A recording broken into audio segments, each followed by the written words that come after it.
ശരീരത്തെ കബറിന്റെ ഉള്ളിൽ സൂക്ഷിക്കാൻ കഴിയുന്ന മുൻഗാമികളായ നേതാക്കന്മാര് നിനക്കുണ്ടായിരുന്നല്ലോ. എന്റെ പ്രിയപ്പെട്ട ചെറുപ്പക്കാര് മുഴുവനും ഭൗതിക നേതാക്കന്മാരെ നേതാവായി സൂക്ഷിക്കുമ്പോ സിഫിലിസ് വന്ന് ചത്തുപോയവര്, എയ്ഡ്സ് വന്ന് ചത്തുപോയവര്, ലൈംഗിക രോഗം വന്ന് ചത്തുപോയവനെ പോലും നേതാവായി അംഗീകരിച്ച് അവരുടെ മുകളിൽ ഫ്ലെക്സ് ബോർഡുകൾ ഉണ്ടാക്കി അവരെ നേതാക്കന്മാരായി ചിന്തിക്കുമ്പോ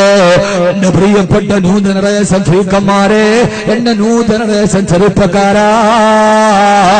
ആരാ ന്യൂജനറേഷൻ ഫ്രീക്കന്മാരെന്നറിയോ?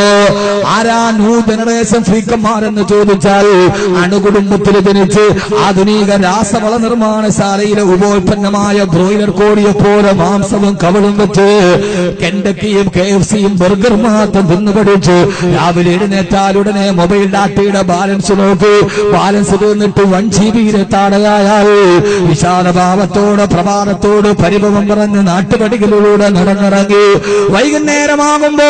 ആരാണ്ട കീശയ്ക്ക് പിടിച്ചതാണെങ്കിലും വേണ്ടില്ല, മൊബൈൽ ഡാറ്റ റീചാർജ് ചെയ്ത് പാതിരാ സമയത്ത് തന്റെ കിടപ്പുമുറിയുടെ ഉള്ളിലോട്ട് കടന്നു തന്നെ ലോകത്തിലുള്ള 140 നാട്ടത്തിൽ ഏടക്കപ്പെണ്ണ് തുണി ഉരിഞ്ഞാടിയാലും അത് മുഴുവനും വിരലുകളെ www.com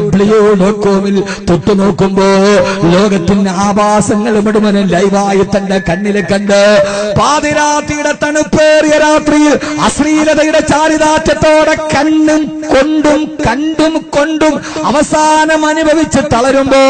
നിവർത്തിക്കൊണ്ട് കണ്ടിരുന്ന ലാപ്ടോപ്പിന്റെ ഡെസ്ക്ടോപ്പിലേക്ക് തലമയങ്ങി കിടന്നിറങ്ങി ആ ഉറക്കത്തിൽ വർഷങ്ങളായി സൂര്യോദയം കാണാത്ത ഇതേവരെ സുബഹിന്റെ വാങ്ങിച്ച വീര് കേട്ടിട്ട് വർഷങ്ങളായ മധ്യാഹ്നം മാത്രം കണ്ടിരുന്നേട്ട എന്റെ പ്രിയപ്പെട്ട ചെറുപ്പക്കാരാ, എന്റെ പ്രിയപ്പെട്ട ചെറുപ്പക്കാരാ, ബൈക്കിലൊന്ന് പാഞ്ഞു പോകുമ്പോ നിന്റെ കൈയെന്ന് പാളിയാൽ, നിന്റെ ശ്രദ്ധയെന്ന് തെറ്റിയാൽ ഏത് സമയത്തും നിന്നിലേക്ക് മരണം മുതലാണിവനെയും വികലാംഗനായി യുദ്ധത്തിലോട്ട് കിടന്നു